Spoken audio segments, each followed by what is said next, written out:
andi ko fitna fam sabu nimsa yillima mo anda janginaani ɓe summo nimsi golam ani angi koye juuɗe hoore mum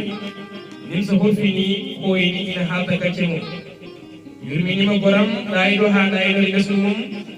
yimɓe fof goni fuuyɓe tawi hay goto anda haaji mum tawi ala ko saabi mum so wona wasde gandal tawi ko wasde gandal saabi ko wona haajago mum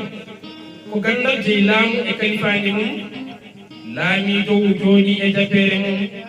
ko haali fof waɗe ala gantinowo ɗum yimɓe mawɓe jiɗi ɗum kalfina sirluji mum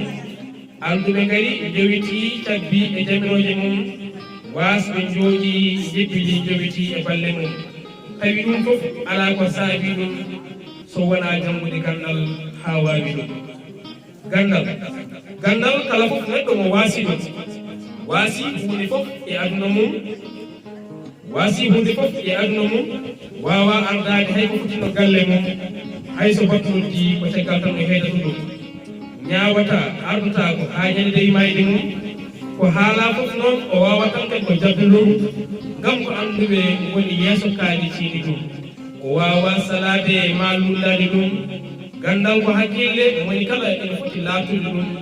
gandal ko wutte neɗɗo e suurire ɗum terɗe mum gandal ine holla neɗɗo ko woni yeeso e caggal mum ine weeli e ɗemgal so aɗa haala ɗum ina yooñi e koyngal so aɗa yaɓa jaɓɓe mum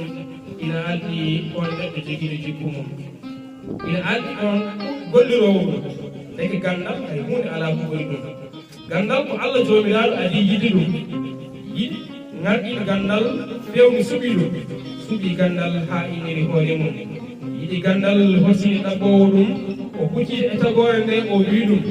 kala jiiɗiɗo gandal ha yiiti ɗum kala ganduɗo Allahu ha rewi ɗum o iti jeenaali kewɗi o yeeni ɗum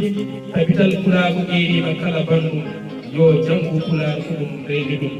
yo en janggo kulaago darden darde mum kala ɗemgal noon hoto en falto ɗum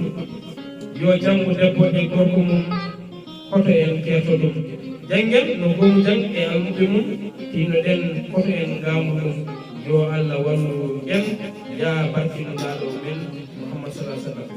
darnama feewi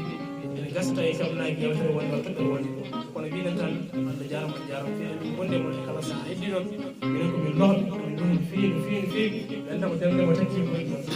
waɗi ha ɗum ɗon Allah jarama